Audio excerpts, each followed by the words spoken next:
My wife put me on speaker and said it's over to make her friends laugh. I just replied, okay, I understand, and hung up. The next morning, her mother called her, screaming hysterically. The house, dear God, what did you just let him do to the house? I was reviewing invoices at 9:47 p.m. when the phone lit up. My wife, Vanessa. I answered out of habit, still half focused on a spreadsheet tracking our quarterly expenses. Numbers she never once asked about because, as she told me multiple times, finances are just so boring, Mark. The irony wasn't lost on me. Those boring finances paid for her weekly manicures at that upscale salon downtown, the one that charged $60 just to file her nails. They paid for her ever-expanding collection of streaming services, Netflix, Hulu, HBO Max, that niche documentary platform she watched exactly twice. They covered her weekend flights to Palm Springs when she needed to decompress with friends, staying at boutique hotels that cost more per night than most people's monthly car payments. But the moment I heard laughter in the background, cheap wine being poured, the clink of glasses touching, that hollow echo that only comes from restaurant acoustics, I knew something was off. My finger hovered over the spreadsheet, cursor blinking on a cell I'd been about to update. Then her voice came through, loud, exaggerated, dripping with that fake sympathy she used when she wanted to sound mature, but came off as condescending. Mark, it's over. Don't text. Don't call. Just move on, okay? Her friends howled. Someone, I think it was her friend Gabriel, the one who sold leggings through social media, yelled loud enough for me to hear clearly. Oh my God, he actually picked up. Another voice, slurred and delighted. This is iconic. I could picture the scene perfectly. Vanessa at the head of the table, phone held up like a trophy, face flushed from her third glass of rosé. Her friends leaning in, hands covering their mouths, eyes wide with the kind of anticipation you see at a reality TV finale. This was entertainment. I was entertainment. I stared at my computer screen for exactly 3 seconds. The numbers blurred slightly. My jaw tightened, then relaxed. Then I said very calmly, okay, I understand, and hung up. 13 seconds total. That's how long it took her to end a 7-year marriage, or at least, that's how long she thought it took. I set my phone face down on the desk. The office was quiet except for the hum of my laptop and the distant sound of our neighbor's dog barking. I took a breath, slow and measured, then reached for my mouse. No yelling, no questions, no begging or demanding explanations, just silence. Then I opened a folder on my desktop labeled Exit V. 11 months of quiet preparation sat inside. Spreadsheets, scanned documents, legal forms with stamps and signatures, authorization letters, account statements, property deeds. A meticulously organized timeline that read like a disaster preparedness manual,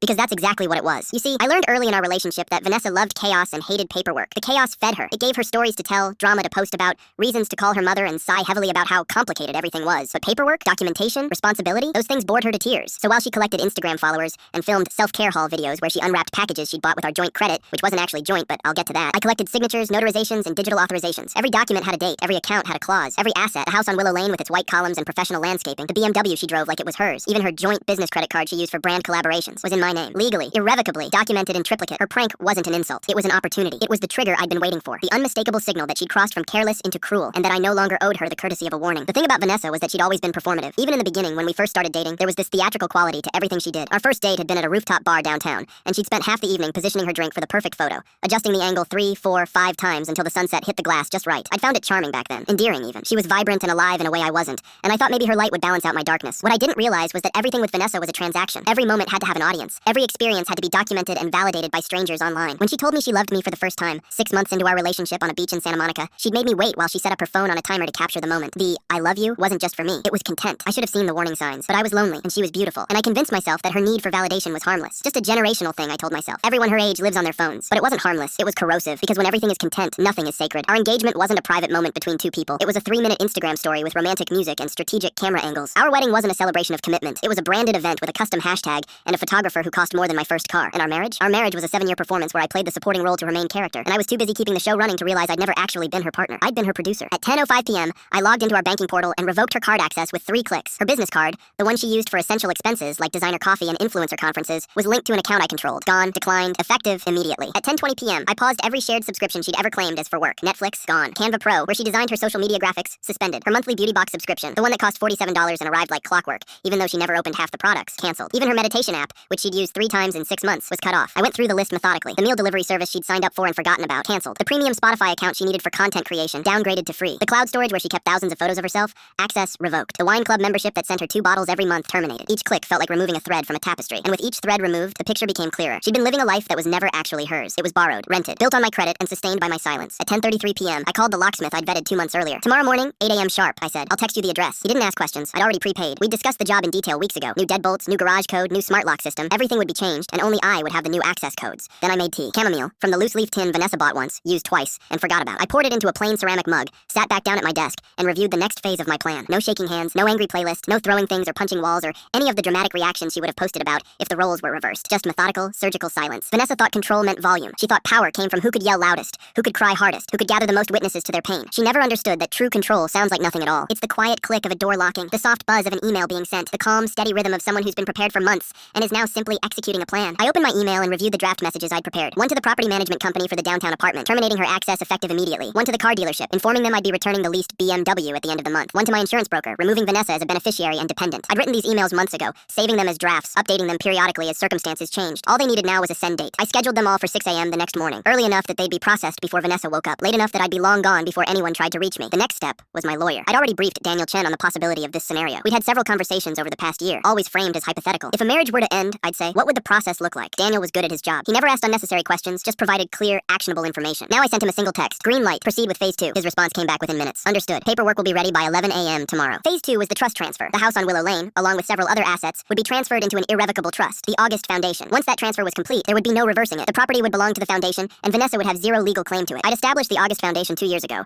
but I'd been planning for something like it much longer than that. The foundation's mission was simple: provide support and transitional housing for single fathers rebuilding their lives after divorce or separation. Men who'd been overlooked, dismissed, financially devastated by a system that assumed mothers were always the primary caregivers, and fathers were just walking wallets, men like my own father had been. My dad, Augustus, raised me and my sister alone after our mother left when I was 7. She'd decided motherhood wasn't for her, that she needed to find herself, and so she'd walked out one Tuesday morning and never came back. No custody battle, no lengthy divorce proceedings. She just signed away her parental rights and disappeared. I watched my father work 3 jobs to keep us fed. Watched him fall asleep at the kitchen table with bills spread out in front of him, calculator in hand, dark circles under his eyes. Watched him skip meals so my sister and I could eat. Watched him age 10 years in the span of 2. And when he'd try to ask for help from the state, from charities, from anyone, he'd be turned away. Resources are limited, they'd say. We prioritize women and children, as if he wasn't raising children, as if his struggle was somehow less valid because of his gender. He died of a heart attack when I was 19. The doctors said it was genetic, but I knew better. It was stress. It was exhaustion. It was the slow, grinding weight of trying to do everything alone with no support system. I'd promised myself that if I ever had the resources, I'd create what my father never had, a safety net for men like him. The August Foundation was that promise, fulfilled, and now it would also serve another purpose, ensuring that Vanessa could never claim I'd acted out of spite or cruelty. Because how do you argue that someone is punishing you when they're actively helping other people? How do you spin charitable giving as revenge? You can't. I finished my tea, rinsed the mug, and placed it in the dishwasher. Then I did something I almost never allowed myself to do. I opened a photo album on my phone, not the shared cloud album Vanessa had access to, my private one. I scrolled through photos of us from the early days. Vanessa laughing at something I'd said, eyes crinkled at the corners, genuinely happy. Me with my arm around her shoulders, both of us squinting into the sun. A selfie she'd taken of us in bed on a lazy Sunday morning, hair messy, smiles soft and unguarded. There had been good moments, real moments, times when I believed we were building something together, but those moments had become fewer and further between over the years. Somewhere along the line, I'd stopped being her partner and started being her ATM, her photographer, her audience of one, applauding her performance while she took bow after bow. I closed the photo album and deleted it. No need to keep those anymore. Then I packed a bag, just the essentials: clothes, toiletries, my laptop, important documents. I'd been slowly moving things to my new apartment for weeks, one box at a time. Always when Vanessa was out with friends or at a yoga class, she'd stopped attending after the first month,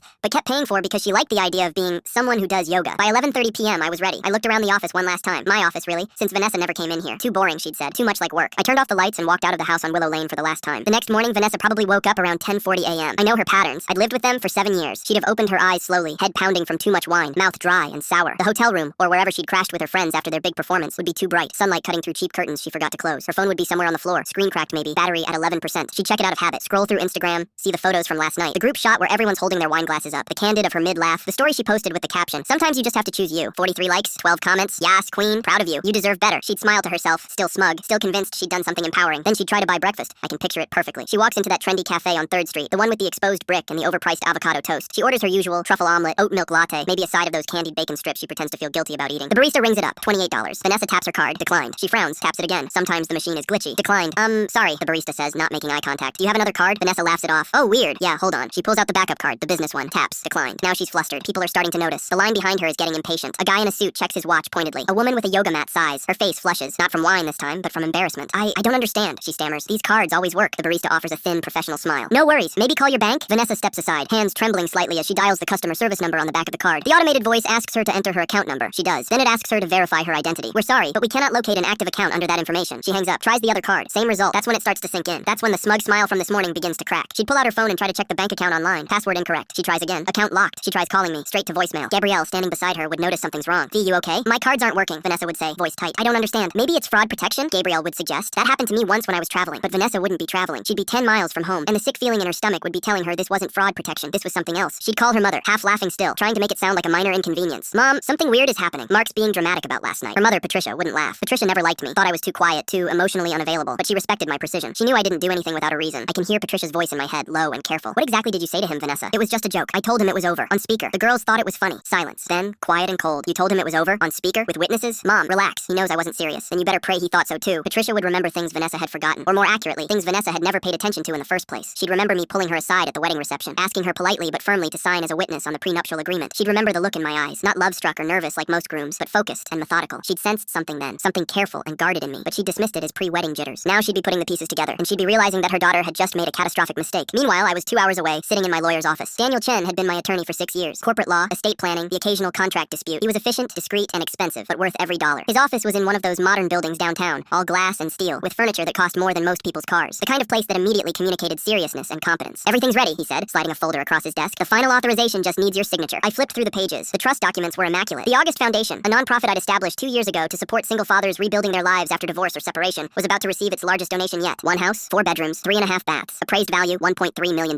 Once you sign, Daniel continued, adjusting his glasses, the transfer is immediate and irrevocable. The property will be titled to the foundation. It'll be used as transitional housing for men in the program. We've already identified 3 candidates who could move in within the month. He showed me photos of the men who'd been selected. Jerome, a 42-year-old high school teacher who'd lost his house in a divorce and was living in his sister's basement while trying to maintain custody of his 2 daughters. Raymond, a 36-year-old veteran who'd returned from deployment to find his ex-wife, had cleaned out their accounts and moved across the country with their son. Tyler, a 29-year-old graphic designer who was sleeping in his car while paying child support that left him with less than $300 a month for everything else. These were good men. Men who'd played by the rules and gotten crushed anyway. Men who deserved a second chance. You're sure about this? Daniel asked, not because he doubted me, but because it was his job to ask. Once this is filed, there's no reversing it. The house is gone. Completely. I picked up the pen, a heavy Monty Blanc that Daniel kept for signing important documents, and I signed. My signature was steady, unhurried. I dated it, initialed each page, slid the folder back across the desk. I'll file this within the hour, Daniel said. The transfer should be complete by close of business today. The locksmith is scheduled for 8 a.m., correct? Already done, I said. He finished at 9. Daniel nodded approvingly. You've thought of everything. I've had time to think. He leaned back in his chair, studying me with the kind of clinical interest a scientist might show a particularly fascinating specimen. If you don't mind me asking, and you're welcome to tell me it's none of my business, how long have you been planning this? I considered the question. Planning? About 11 months. But preparing? Probably since the day we got married. That's a long time to live with that kind of uncertainty. It was the only way to live with certainty, I replied. Hope for the best, prepare for the worst. Daniel smiled slightly. It wasn't a happy smile, more like recognition. My divorce cost me $140,000 in 2 years of my life. I wish I'd had your foresight. By 11:15 a.m., the house deed had transferred, legally, irrevocably, permanently, out of my name and into the foundation's. Vanessa's name had never been on it to begin with. Legally, she'd been a guest in my home for 7 years. A guest who'd overstayed her welcome. At 1 p.m., the locksmith texted, Job complete, new keys ready. By 3 p.m., the realtor I'd hired, not to sell the house, but to document its condition for the foundation's records, had uploaded listing photos to a secure server. Professional shots, staged furniture, everything looked pristine, impersonal, ready for its next chapter. The realtor, Catherine Wu, was a consummate professional who'd worked with nonprofits before. She understood that this wasn't about profit, it was about presentation. The foundation needed quality photos for their website, for grant applications, for the press release I had planned. Beautiful property, she'd said when she arrived that morning. Your wife has excellent taste in interior design. Thank you, I'd replied, not correcting her. Let her think Vanessa had contributed something of value. It didn't matter anymore. I didn't smile, I didn't celebrate. I just closed my laptop, packed a duffel bag with the essentials I'd already moved to my new apartment, and left. The apartment I'd rented was in a different part of the city. A modest 2-bedroom in a quiet neighborhood where nobody knew me and nobody cared about my business. It wasn't flashy, no amenities beyond a basic gym and a laundry room, but it was mine, truly, completely mine. My name on the lease, my furniture, my rules. I'd been furnishing it slowly over the past few months. A couch from IKEA, a bed from Costco, kitchen supplies from Target. Nothing expensive, nothing fancy, just functional, comfortable, sufficient. It was everything the house on Willow Lane wasn't. That house had been a showcase, a stage set designed for Vanessa's performances. This apartment was a home, designed for living. That evening my phone started buzzing. Voicemails, texts, missed calls from numbers I didn't recognize. Vanessa's friends, probably, trying to piece together what was happening. The first text came from Gabriel. Mark, what's going on? V says you locked her out? Then Sophia. This is really mature, Mark. Real classy. Then Alexis. She was joking. You know that, right? I didn't respond to any of them. They weren't owed an explanation. They'd been witnesses to Vanessa's cruelty, laughing along, encouraging it. They'd made their choice about whose side they were on. Now they could live with it. Instead, I forwarded a scheduled press release to a journalist I'd been cultivating for months. Amanda Torres from the City Tribune. She specialized in human interest stories, the kind that made people feel good about their community. I'd met her at a charity event 6 months ago, and we'd stayed in touch. Nothing inappropriate, just professional networking. I'd mentioned my foundation work in passing, gauging her interest. She'd been very interested. Now I sent her an exclusive, the story of the house donation, complete with professional photos,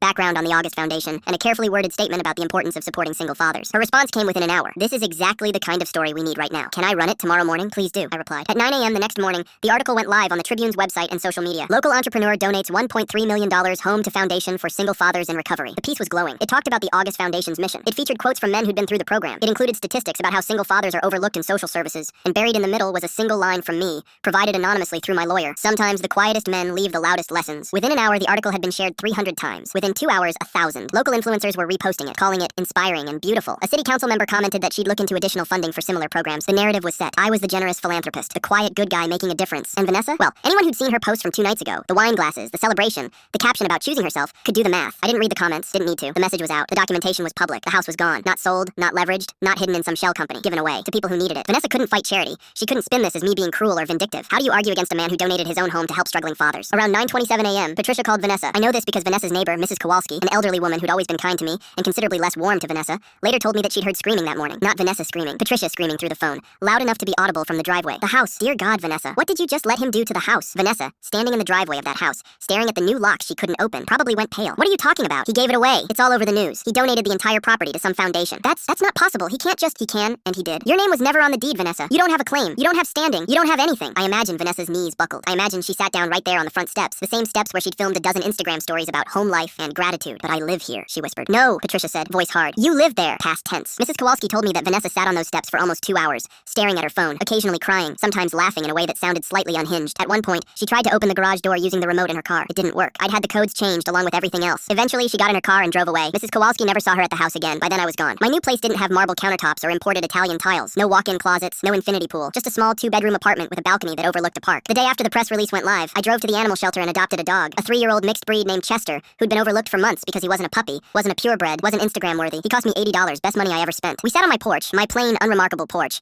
and I scratched behind his ears while he leaned against my leg, completely content. No drama, no performance, no audience, just peace. Vanessa didn't believe it at first. Even standing in front of the house with new locks glinting in the morning sun, even with her mother's frantic voice still echoing in her ears, some part of her brain refused to accept that this was real. Mark was Mark. Boring, predictable Mark. The man who color-coded his file folders and set reminders for oil changes. The man who asked if she needed anything from the grocery store and never complained when she spent $200 on a purse. Mark didn't do things like this. Mark didn't have it in him. She tried her key one more time, jamming it into the lock with enough force to scratch the brass. It didn't turn. Of course it didn't turn. The lock was new. The locksmith had probably finished his work hours ago while she was still sleeping off her performance. This is insane, she muttered, pulling out her phone. Her hands were shaking now, not from cold, but from something else. Something that felt uncomfortably like fear. She called me, straight to voicemail. She called again. Same result. She tried texting. Mark, seriously, what is this? Call me back. The message showed as delivered but not read. I'd turned off read receipts months ago. Another small preparation she'd never noticed. Then her phone started buzzing with notifications. Instagram, Twitter, Facebook. People were tagging her. Lots of people. She opened Instagram first. There it was, pinned at the top of her feed. The article from the Tribune, shared by someone she went to college with, then someone from her yoga class, then one of the local mom bloggers she followed. The same photo of the house she'd posted 100 times. But now the caption wasn't about her morning routine or her gratitude practice. It was about charitable giving and single fathers and foundations she'd never heard of. And there, in the comments, people were connecting the dots. Wait, isn't this the girl who was posting about choosing herself last night? She broke up with him and he donated the house? Imagine fumbling this badly. Vanessa sat down on the front steps, my front steps, legally speaking, and tried to think. Her head still hurt from the wine. Her mouth tasted like regret and bad decisions. But underneath the hangover, a new realization was crystallizing. She'd miscalculated. She thought the phone call would be like all the other times she'd pushed me. The time she accidentally told her friends I was boring in bed, I'd overheard from the next room and said nothing. The time she used our joint credit card to buy a $3,000 handbag for work, and I'd simply adjusted our budget to accommodate it. The time she'd posted a photo with the caption, "When your partner doesn't understand your dreams," after I questioned whether her third influencer conference of the year was really necessary. Every time I'd absorbed it, adjusted, accommodated, she thought I was weak. She thought my silence meant acceptance. She never understood that I was documenting everything, building a case, waiting for the moment when she'd go too far, when she'd give me the legal and moral justification to do what I'd been preparing to do for nearly a year. That moment had come, and I'd been ready. By 10 a.m., Vanessa's phone was ringing constantly. First, it was Gabrielle. "Babe, I just saw something online. Did Mark donate your house?" Then Sophia, is this real? There's an article about some foundation and it shows your address. Then Alexis. "V, what the hell is happening?" Vanessa didn't answer any of them. Instead, she opened her social media and watched her carefully constructed world begin to collapse in real time. The article had been shared 47 times already. Her neighbors had seen it. Her old co-workers, people from high school she hadn't spoken to in a decade. The comments were brutal. "Imagine getting dumped so hard your ex gives away the whole house. She's been posting about that house for years. I can't believe it was never hers. This is what happens when you treat people like props. Play stupid games, win stupid prizes." Someone had even dug up her post from the night before, the one with the wine glasses, and screenshot it next to the headline about the donation. The juxtaposition was damning. Her celebrating while I was already executing my exit. One comment in particular caught her eye. "Notice how he didn't sell it, didn't trade it, gave it away, to help people. Meanwhile, she's out here treating their relationship like a joke. Who's laughing now?" 237 likes on that comment. Vanessa's carefully curated image was fracturing in real time. She was supposed to be the protagonist of this story, the woman who left because she deserved better, the brave soul choosing herself. Instead, she was becoming the villain, the ungrateful wife who mocked her husband and lost everything. Her follower count started dropping, slowly at first. 5 followers, 10, 20, then faster. She watched the number tick down like a countdown clock. Every lost follower felt like a tiny rejection, a small vote of no confidence. By noon, she'd lost over 300 followers. People were unfollowing her in real time, and worse, they were commenting on her old posts. Under a photo of her in the kitchen making smoothies. "That's not even your kitchen, lol." Under a selfie captioned, "Home is where the heart is." Well, not anymore. Under a post about relationship goals. "This aged like milk." At 11:30 a.m., Vanessa received a text from a number she didn't recognize. "This is Daniel Chen, Mark's attorney. We need to speak regarding the property at 847 Willow Lane and your personal belongings. Please call this number at your earliest convenience." Her stomach dropped. Attorney. Of course Mark had an attorney. Of course this was all planned. Of course every single thing she'd assumed about her life was wrong. She called the number with trembling fingers. Daniel answered on the second ring. His voice was professional, neutral, the kind of tone that revealed nothing. "Miss Reed, thank you for calling." "What's happening?" Vanessa demanded, her voice cracking slightly. "Why can't I get into my house?" "The property at 847 Willow Lane is no longer under Mr. Ellis's ownership. As of yesterday morning, it was transferred to the August Foundation, a registered 501c3 nonprofit organization. But I live there. According to our records, you are not listed on the property deed, the mortgage, or any rental agreement. You are not legally a tenant." Vanessa felt like the ground was tilting. The world was spinning and she was trying to hold on to something solid, but everything was slipping through her fingers. "That's insane. We're married. It's our house." "California is a community property state," Daniel acknowledged, his tone still infuriatingly calm and measured. "However, the property was purchased prior to your marriage, using funds from Mr. Ellis's separate assets. You signed a prenuptial agreement waiving claims to any property acquired before the marriage." "I never signed a prenup." There was a pause, a significant pause, the kind of pause that communicates worlds of information in its silence. "Ms. Reed, I have your signature on file. Notarized and dated March 15th, 2018. Vanessa's mind raced back. March 2018. They'd gotten married in April, just a few weeks before the wedding. She remembered Mark asking her to sign some papers. They'd been at dinner, that nice Italian place she liked, and he'd pulled out a folder between the appetizer and the main course. "Just standard stuff," he'd said. "Marriage license paperwork, insurance beneficiaries, banking stuff. The lawyer said we should get it done before the wedding, so there's no last-minute scrambling." She'd been busy planning the wedding, picking out flowers and arguing with the caterer about vegan options, and obsessing over whether the bridesmaids' dresses were the right shade of blush. Paperwork was boring. Mark handled boring things. That was the arrangement. She'd signed where he pointed, initialed where he indicated, barely glanced at what any of it said. "Your personal belongings have been packed and placed in storage," Daniel continued, his voice unchanging, as if he were reading a grocery list. "Unit 714 at Secure Space on Hamilton Avenue. The first month is prepaid. You'll receive access information via email within the hour." "You can't just throw me out. You were never legally a resident, Ms. Reed. This isn't an eviction. This is notification that the property has changed hands, and you no longer have authorization to be there. The words hit her like physical blows. Never a resident. No authorization. Changed hands. Her entire life. Boxed up and put in storage like old Christmas decorations. Vanessa's voice cracked. I want to talk to Mark. Mr. Ellis has instructed me to handle all communication moving forward. This is cruel. This is Ms. Reed, Daniel interrupted gently, though there was steel underneath the gentleness. I suggest you consult with your own attorney, but I should inform you that any claims you might consider filing would be difficult to substantiate given the recorded evidence from Wednesday evening. Vanessa froze. Her blood turned to ice. What recorded evidence? The phone call on speaker with multiple witnesses present. You verbally ended the relationship, Miss Reed. You stated, and I quote, "It's over. Don't text, don't call, just move on." Mr. Ellis simply acted on your declaration. She couldn't breathe. The wine-soaked laughter from that night echoed in her memory. The phone held up like a trophy. Her friends cheering her on. The applause. The validation. She'd thought it was funny. She'd thought it was harmless. She thought Mark would be hurt, maybe, or embarrassed, and would come crawling back begging for forgiveness. And she'd have that power, that control, that proof that she was the one who mattered. She'd thought wrong. Mr. Ellis was very clear, Daniel continued. He wants this to be as painless as possible. Your belongings are safe. The storage is paid through the end of the month. After that, you'll need to make your own arrangements. Is there anything else I can help you with today? Vanessa wanted to scream. Wanted to throw her phone. Wanted to break something. Anything. To externalize the chaos rioting inside her chest. But all she could manage was a whispered, "No. Then I wish you the best, Miss Reed. You'll receive the storage access information shortly." He hung up. Vanessa sat there on the steps of what used to be her house, phone still pressed to her ear, listening to dead air. By noon, Vanessa was sitting in her car in the driveway, crying. Not the pretty, photogenic crying she sometimes performed for sympathy, where she'd tilt her head just so and dab at her eyes carefully to preserve her makeup. Real, ugly crying. The kind that leaves your face blotchy and your eyes swollen and your breath coming in jagged gasps. The kind where snot runs down your face and you don't even care. The kind that comes from watching your entire life implode in the span of 12 hours. Her phone kept buzzing. More texts, more calls, more social media notifications. She turned it face down on the passenger seat, unable to look at it anymore. A car pulled up behind her. For a moment, her heart leapt. Mark, maybe, coming to tell her this was all a misunderstanding, that they could fix this, but no, it was her mother. Patricia got out of her silver Honda looking grim and determined, like a general arriving at a battlefield. She knocked on Vanessa's window. Vanessa unlocked the doors. Patricia slid into the passenger seat and immediately pulled her daughter into a hug. Vanessa collapsed against her, sobbing into her mother's shoulder, the way she hadn't done since she was a child. "I know, baby," Patricia murmured, stroking her hair. "I know. How did this happen?" Vanessa gasped between sobs. "How did I not see this coming?" Patricia pulled back and looked at her daughter with a mixture of sympathy and exasperation. "Because you didn't want to see it. You were too busy performing your life to notice you were living in someone else's. What does that even mean?" "It means," Patricia said carefully, "that you spent 7 years treating Mark like he was part of the set decoration. You never once asked him how he felt. Never once considered what he might be thinking. You assumed he'd always be there, always be available, always be yours to use however you wanted. That's not fair, isn't it?" Patricia's voice was sharp now. "When was the last time you asked him about his day? About his work? About anything that didn't directly affect you?" Vanessa opened her mouth to respond, then closed it. She tried to remember. Came up empty. "That's what I thought," Patricia said quietly. "Baby, I love you, but you've been selfish, and selfish people eventually find themselves alone. He didn't have to do this," Vanessa said, anger creeping into her voice. "He didn't have to humiliate me. He could have just talked to me. And would you have listened?" Silence. "Come on," Patricia said, starting the car. "You're staying with me tonight. We'll figure the rest out tomorrow." As they drove away, Vanessa looked back at the house one last time. The house she'd thought was hers. The house she'd photographed and posted and used as proof that she'd made it, that she was successful, that she was living her best life. It had never been hers at all. Over the next few days, the full scope of my preparation became clear to Vanessa. Each new discovery was like peeling back another layer of a carefully constructed plan, revealing just how thoroughly I'd anticipated every possible contingency. The apartment downtown, the one she'd been using as her creative space, where she filmed content and met with brand representatives, was titled in my name. She received an eviction notice on Thursday. 30 days to vacate, though she wouldn't even last that long because the keycard stopped working within 48 hours. The BMW she drove, the one she'd customized with a vanity plate that read, "Blessed," ironic now, was leased under my company. The lease termination notice arrived via certified mail on Friday. The car was to be returned by the following Monday. The credit cards she used for her business expenses, the coffees with potential collaborators, the clothes for content creation, the equipment and props and ring lights were all authorized user accounts, not joint ownership. They were canceled within a week. Even her health insurance was through my employer. Her coverage would end at the month's close. One by one, I revoked everything. Every authorization I'd given her, I now withdrew. Every courtesy I'd extended, I now retracted. It wasn't vindictive. It was methodical. Every action had been anticipated, planned for, documented in that Exit V folder that had sat on my desktop for nearly a year. She declared our relationship over on speakerphone with witnesses. I was simply honoring her decision. Vanessa tried to fight back. She started by calling her friend Madison, who worked in HR at a tech company and knew about legal stuff. Madison listened to the whole story, occasionally making sympathetic noises, but when Vanessa finished, there was a long pause. "V," Madison finally said, "I hate to say this, but you don't have a case. If his name is on everything and you verbally ended the relationship in front of witnesses, any lawyer is going to tell you to walk away." "But that's not fair." "Fair doesn't matter. Legal matters. And legally, he's covered." She tried to spin it on social media, posted a vague story. When you realize you never really knew someone, trust your gut, ladies. The comments weren't sympathetic. "Girl, you're the one who dumped him on speakerphone."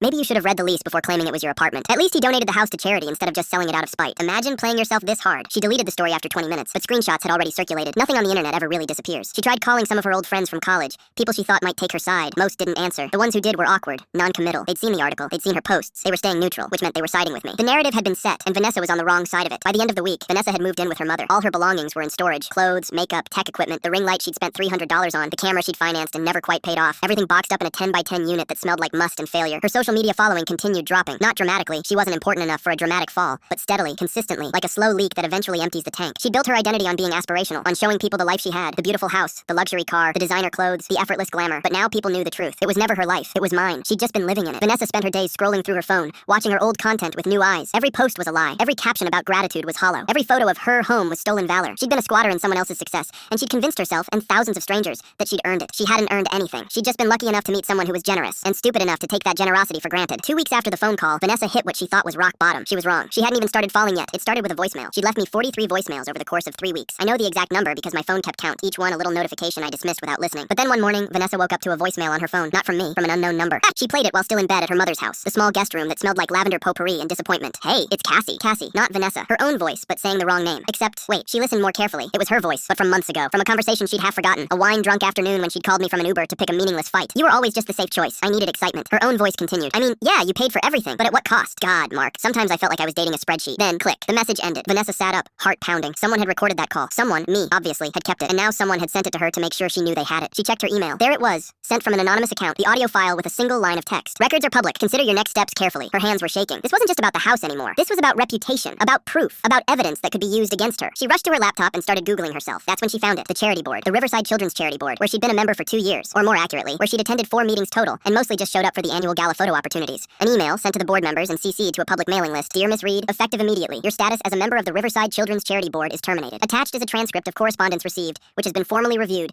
and deemed incompatible with the values of our organization. Attached was a PDF. Inside was a transcript of her voicemail, word for word, highlighted, time-stamped, archived like evidence in a trial. No sign-off, no sympathy, just termination. The charity, one of the last things tethering her to legitimacy, to public good, to the reputation she flaunted in every online bio, had cut her loose, not with a warning, with a bullet. Vanessa tried calling the board chair, straight to voicemail. She tried the vice chair, same. The executive director, nothing. She'd been erased, quietly, efficiently, without ceremony. Then she searched her own name on Twitter. Bad idea, terrible idea, but she couldn't stop herself. Someone had leaked the audio, just a clip, 16 seconds, but it was already racking up likes, shares, comments. Another trust fund leech bites the dust. Dating a spreadsheet? LMAO the entitlement. Imagine biting the hand that feeds you, then acting surprised when it stops. And the worst one, he recorded everything. This man is a legend. Vanessa's profile was still public. Her DMs were flooding. Most were hate messages, people calling her entitled, spoiled, ungrateful. Some were from men's rights activists who'd latched onto her story as proof of female manipulation. Some were from random strangers offering unsolicited advice on how to be a better person. She'd spent years curating that image. The aspirational lifestyle blogger, the relatable but successful influencer, the woman who had it all figured out, gone, deleted, replaced with a new image, the cautionary tale. Her modeling agent, who she hadn't heard from in months since the skincare sponsorship fell through, sent her a brief email. Given recent developments, we think it's best if we part ways. Best of luck in your future endeavors. Even her yoga studio, the one she'd gone to twice and never returned to, unfollowed her on Instagram. Every bridge she'd ever stood on was either on fire or had already collapsed, and standing in the middle of the rubble was her, alone, finally understanding what Mark had known all along. The loudest person in the room is rarely the most powerful one. 3 weeks after the phone call, Vanessa stood in front of the house on Willow Lane one more time. She'd worn a ball cap pulled low, sunglasses too big for her face,